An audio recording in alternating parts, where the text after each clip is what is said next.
And then Mike is going to talk a little bit so we can see if you can hear him. But I'm not going to do this thing now, obviously, am I? Well, you're live right now.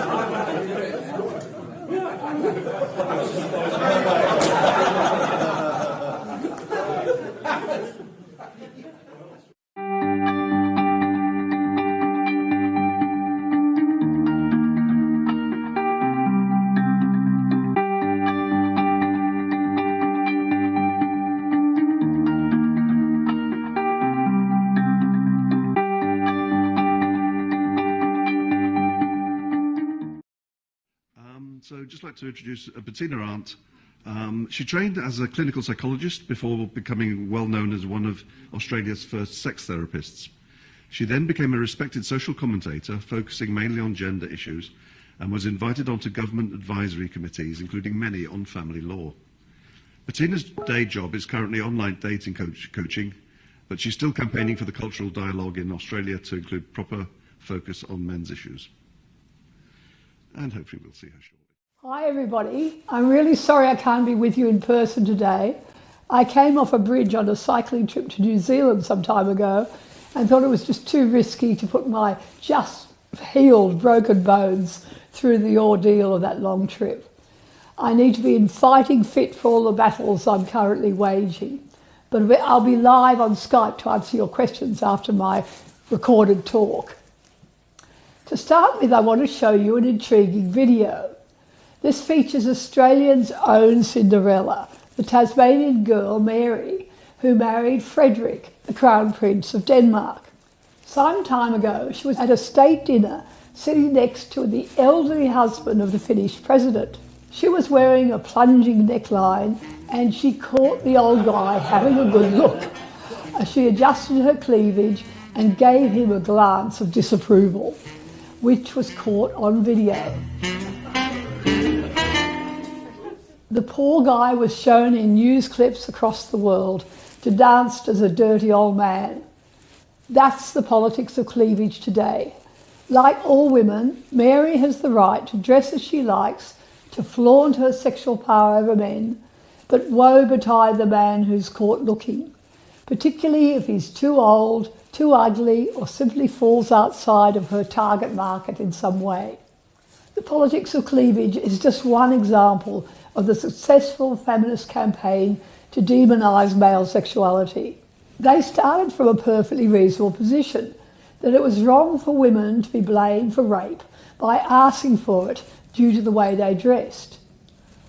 But this morphed into the ludicrous notion that women are entitled to dress in the most provocative manner possible, to delight in trying to attract male attention, and then shame men if they show any interest.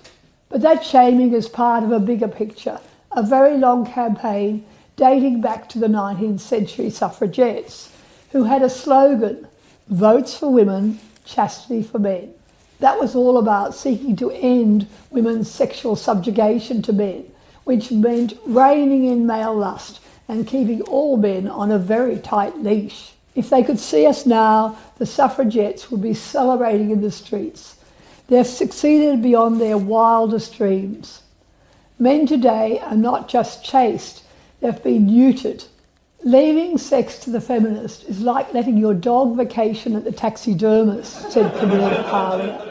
That's right, men are now totally stuffed. Feminists have achieved this through public shaming. Fear of that shaming forces all men into the line, for fear that they will end up with a target on their heads. That's the reason we have men in power selling out other men, such as our former Prime Minister Malcolm Turnbull, who introduced bonking rules for his cabinet ministers, or the newspaper editors destroying men's lives by publishing unproven #MeToo allegations. Hey you! Yes, you! Watching this video. Did you miss out on going to the International Conference on Men's Issues? Or did you go and now you missed the fun times you had at this amazing event? Experience the magic of ICMI 2019 again, or for the very first time, with Honey Badger Radio's ICMI disc set. The disc set brings ICMI presentations together in one convenient package, as well as disc set exclusive Badger bonus content.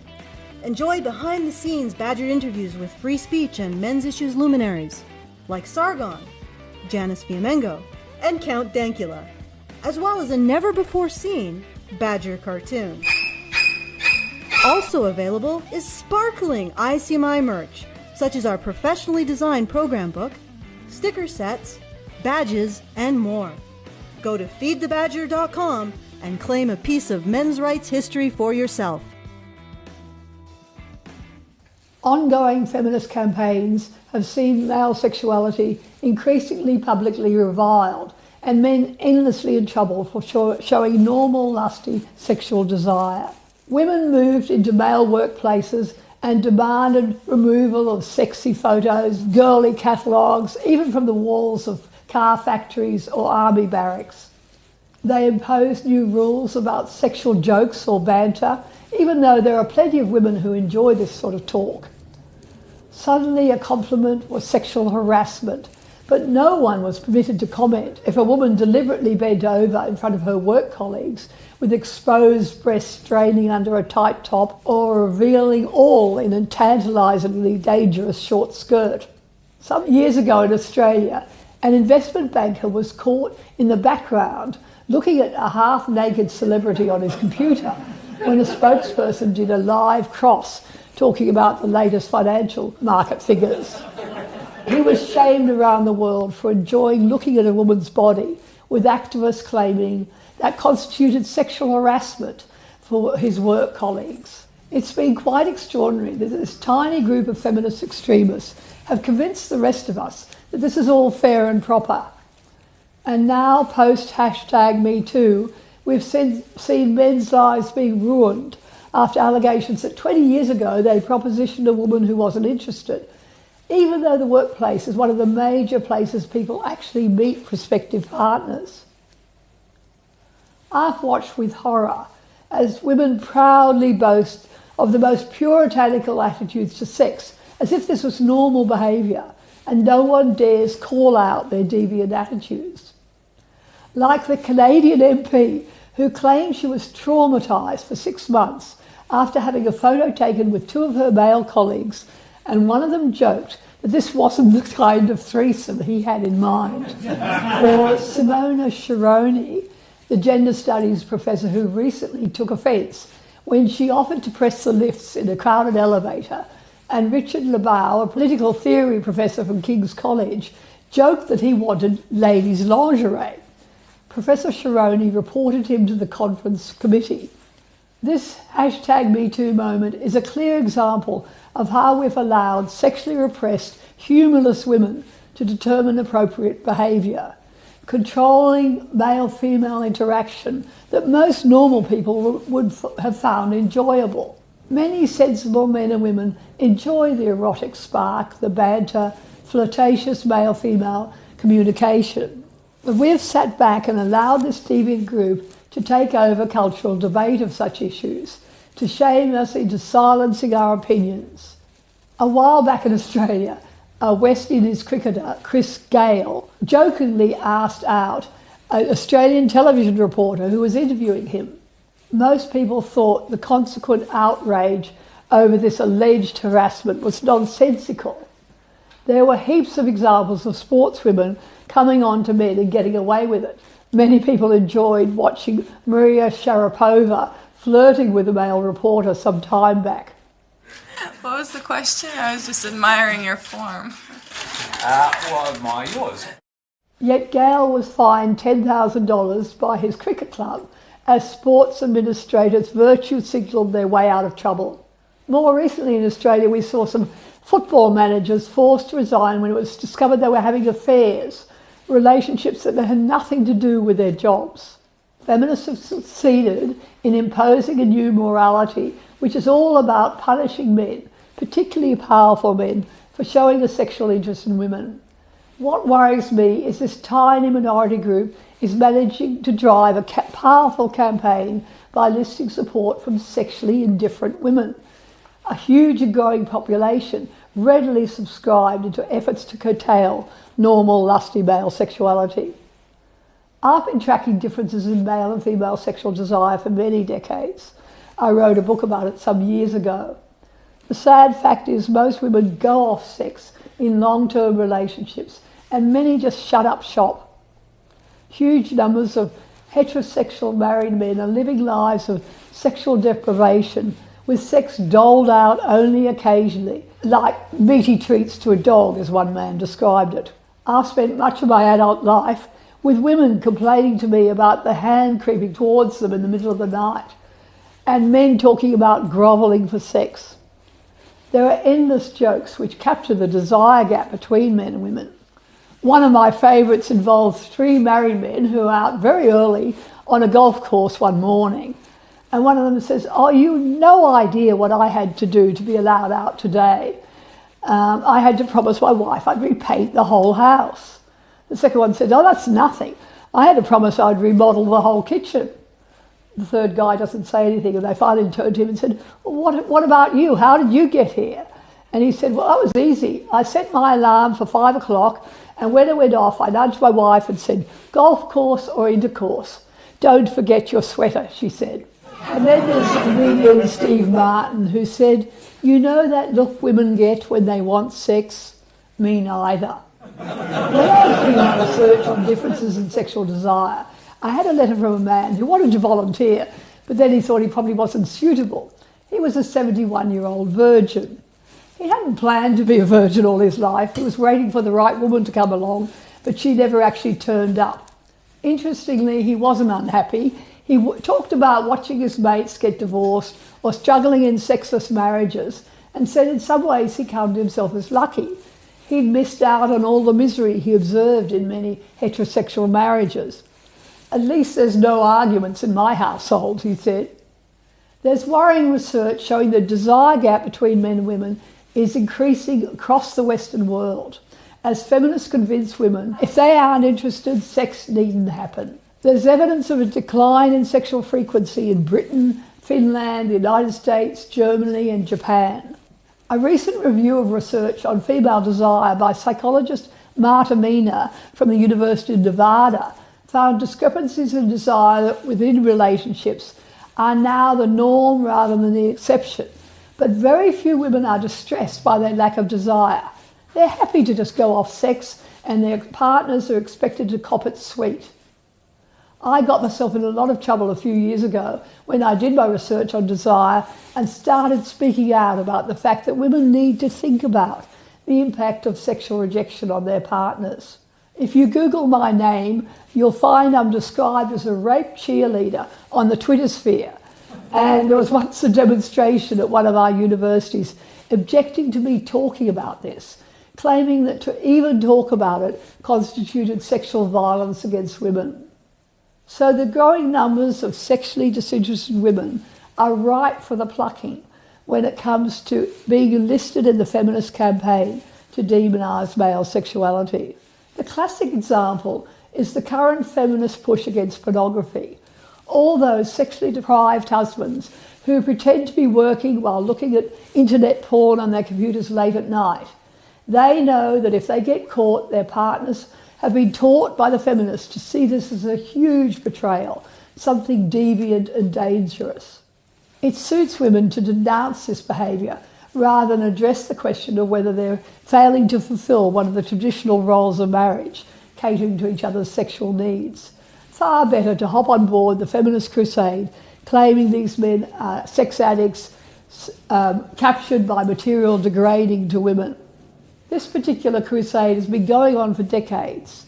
Back in the 1980s, ferocious anti-pornography campaigner Andrea Dworkin was engaged in a mighty battle to close down video shops and adult sex shops.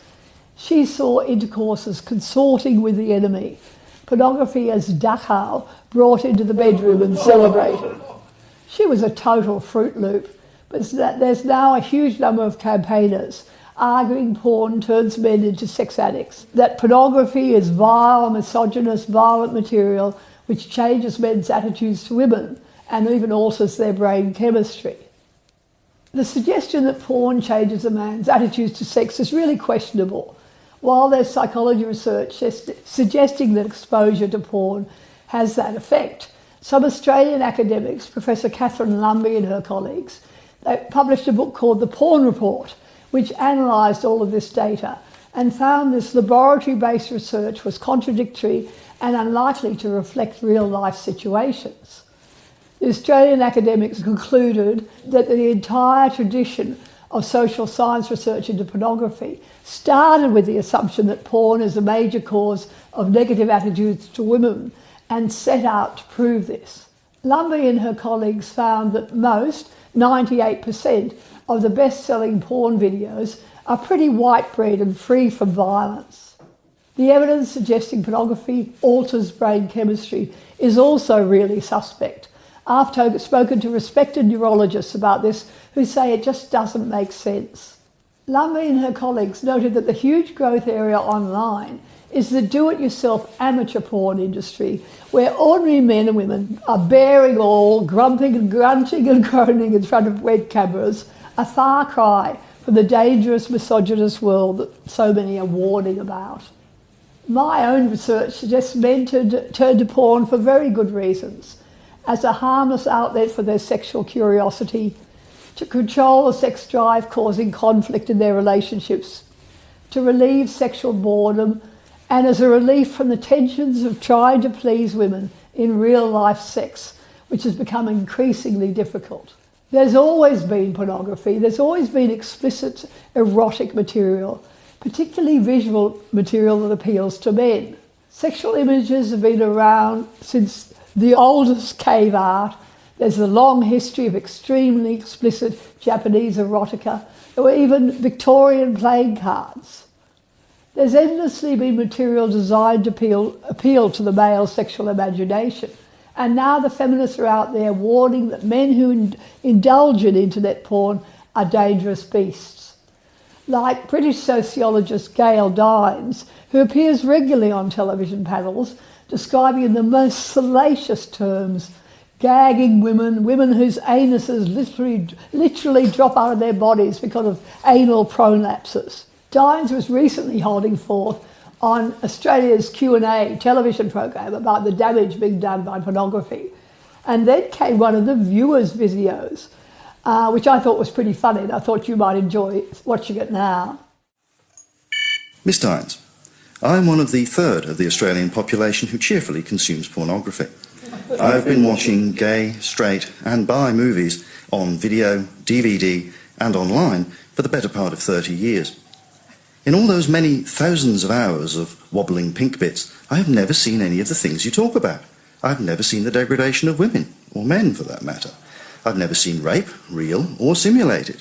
I have never seen violence. I've never seen bestiality. In stark contrast to your writings, I have been able to maintain sexual relationships for more than a few hours at a time. So given that our experiences are so very, very different, I must ask, are you simply a wowser? That's an Australian term which describes someone who denies harmless pleasures to others.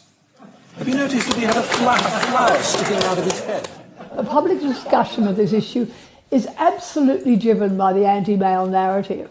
Look how differently everyone reacted to the book 50 Shades of Grey, which became one of the best-selling books of all time. There was endless press celebrating this mommy porn, so liberating for women, encouraging them to enjoy their sexuality. And the experts lined up to reassure people that there's no need to worry about all that S&M having a bad influence on women, because women know the difference between fantasy and reality. But with men, that's all different. Daddy porn turns men into monsters. How insulting is all this to men? Actually, the real difference is that many men enjoy visual material and women are much more likely to enjoy words, written erotica, bodice rippers. The famous South American writer Isabel Allende says erotica is like using a feather, pornography the whole chicken. Men have always enjoyed the whole chicken. But the shaming continues. Look at the differences in the way we deal with the impact of cancer treatments. Let me tell you about Mr. Pinocchio. A man wrote to me and he wanted to take part in my research on desire, but he'd just undergone surgery for prostate cancer. And he was a very lucky man in a way. He had a wife who was really interested in sex, and he told me that his wife had made him have lots of sex in the period leading up to the prostate cancer surgery in case it didn't work afterwards. And sure enough, when he wrote to me, nothing was working. He was terribly upset because the erection treatments he was trying weren't making any difference. And he said, I feel like half a man. And I wrote back to him and said, well, obviously I don't know what that feels like, but I can imagine what an enormous loss that was for you. Think about how differently we deal with the impact of cancer on men and women. When a woman has a mastectomy and loses a breast, we feel enormous sympathy for her. We understand what a blow that is to her femininity. We give her government money for breast reconstruction and prostheses.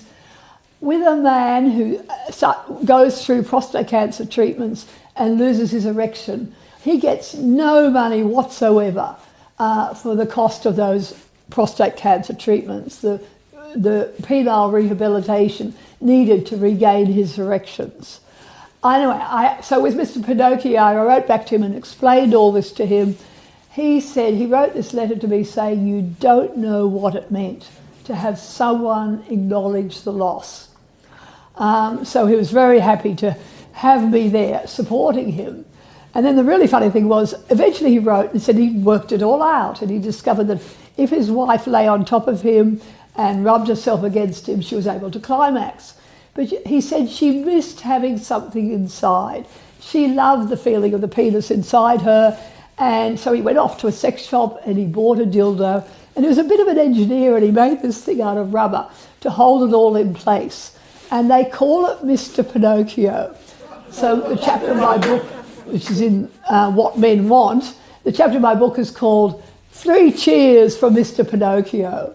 It really is extraordinary how differently we treat cancer treatments for men and women. And it's particularly cruel because erections are such a big deal for so many men. To me, the very successful feminist campaign to control male sexuality is outrageous because sex is really important to most men. Men live with up to 20 times the level of testosterone that women do. And that difference plays out in so many aspects of sexual behaviour. Roy Baumeister is an American psychology professor who's actually now in Australia at the University of Queensland. And he's a world expert on gender differences in sexual drive. He sums up the differences between men and women in this way. Men want sex more than women at the start of the relationship, in the middle of it, and after many years of it. His team's research concludes that men not only think about sex more often than women, they have more frequent and varied fantasies, they desire sex more often, desire more partners, masturbate more, are less willing to live without sexual gratification, they expend more resources and make more sacrifices for sex, they desire and enjoy a broader range of sexual practices and have more favourable and permissive attitudes towards more sexual activities. For a really silly take on this, there's a really nice story about an old pilot who's drinking coffee at Starbucks when a young woman sits down next to him. "Are you a real pilot?" she asks. He replies, "Well, I've spent my whole life flying planes. I flew in World War II in a B-29 and then later in the Korean conflict. I taught 50 people to fly and gave rides to hundreds, so I guess I'm a pilot." She says, "Well, I'm a lesbian. I spend my whole day thinking about naked women. I get up in the morning and think about naked women. When I shower, I think about naked women. When I watch TV, I think about naked women. It seems everything makes me think of naked women." The two sit sipping in silence, and then a little while later, a young man sits down at the other side of the pilot and asks, "Are you a real pilot?" He replies, "Well, I always thought I was, but I've just found out I'm a lesbian. I've spent half my life with men writing to me about their struggle to deal with the frustrations of this situation, and all the more so now that we're steadily curtailing all their outlets, particularly for those caught in sexless marriages. Whereas once many married women would turn a blind eye to their husband's affairs, now many women see one betrayal as the end of a marriage, which leads to the loss of their families. I have a nice story about this. I was once on a radio program and I asked people to ring in if they'd survived the discovery of an affair. And a woman contacted me, and I ended up having coffee with her, and she told me this amazing story. She was in a long marriage, happy marriage. She's taking her husband's coat to the dry cleaner, and she empties the pocket of the coat and finds a piece of paper, a note. And she realises the note is from a woman being written to her husband. And it's clearly describing the end of an affair. You know, we can't go on like this, that sort of thing. She goes home, thinks about it, talks about it to all her female friends, who almost across the board say, oh, turf him out, you know, that's the end of your marriage, you can't possibly forgive him for this. But she decides that the note was signalling that the affair had actually ended. So she decided to never even mention what had happened to her husband. And they had many more happy years together. And he finally died. And she remained friends with the lover all through that period. And at the funeral for her husband, his lover is sitting there, and she goes up and sits next to the woman and hands her the note and says, I believe this belongs to you. Isn't that a classy story? Now men who visit prostitutes are publicly reviled. The push is on to criminalise the customers of prostitutes, a campaign that's already succeeded in Nordic countries, Canada, and a bunch of European countries. There's now a very firm lid on men's urge for sexual variety, which is so well known that psychologists refer to it as the Coolidge effect. The name comes from a story about the former US President Calvin Coolidge and his wife who are visiting a poultry farm. During the tour, Mrs. Coolidge noticed that the roosters are mating frequently and inquires how often this happened. The farmer proudly explains that the roosters perform their duty dozens of times each day. Perhaps you could point that out to Mr. Coolidge, replies the First Lady. On being told this, the President asks the farmer, does the rooster service the same hen each time? No, says the farmer, there are many hens for each rooster. Perhaps you could point that out to Mrs. Coolidge, replies the President. Now, we might assume that single men should be better off. There's a very big difference between mating in the wild and mating in captivity. Women tend to go off sex in long-term relationships, but many single women have very strong libidos. But of course, feminists are doing their best to rein in young single men in as well. Look what's happening on our campuses. I've spent the last year doing a tour of campuses speaking out about the fake rape crisis. We have very good evidence in Australia showing there is no rape crisis on our campuses. We spent $1 million on a government survey which found 0.8% of female students had experienced any sort of sexual assault, even using a very broad definition, which included being touched by a stranger on the train to uni. The activists have been desperate to stop me speaking out about this. I needed the riot squad at Sydney University to remove protesters who were blocking the entrance to my venue, which led to a government free speech inquiry and ultimately to the universities being pushed in introducing free speech codes. Plus, the organiser of my protest was finally suspended from the university for her misconduct. So we've had a few victories here. But my major goal is to expose the fact that the university is now secretly adjudicating rape on campus, denying proper legal rights to the accused. I've made 2 videos with male students who were pursued by university committees when they were facing false allegations. This is only one part of the feminist campaign to control male sexuality on campuses. There are also the sexual consent courses, which are teaching young women that they can withdraw consent after the event. And if they drink alcohol prior to sex, the man is a rapist because they can't give consent in those circumstances. Every expression of normal, lusty male sexuality is being demonised. Some years ago, our leading current affairs television program featured a university student confessing that he'd been involved in boys' night out activities where they chanted appalling songs which the feminists were now claiming glorified rape. Listen to the lyrics of these songs. I wish that all the ladies were buns in the oven, and if I was a baker, I'd cream them by the dozen. Sure, they're bawdy and lusty, but also typical drinking songs. the type of vulgar sexual ditty that's been part of our culture since well before Chaucer's time. I vividly remember being at my daughter's school when they were romping through a performance of Canterbury Tales, which included numerous mentions of willies and spillies. The funniest lyric mentioned on the television show as being condemned by feminists went like this: "I'd like to tickle their clitoris." They said this was part of rape culture. On the contrary, isn't this exactly what women have been asking for? I spent the first 10 years at the start of my career teaching Australian men to find the clitoris. We should be celebrating the fact that tickling it is now on their agenda.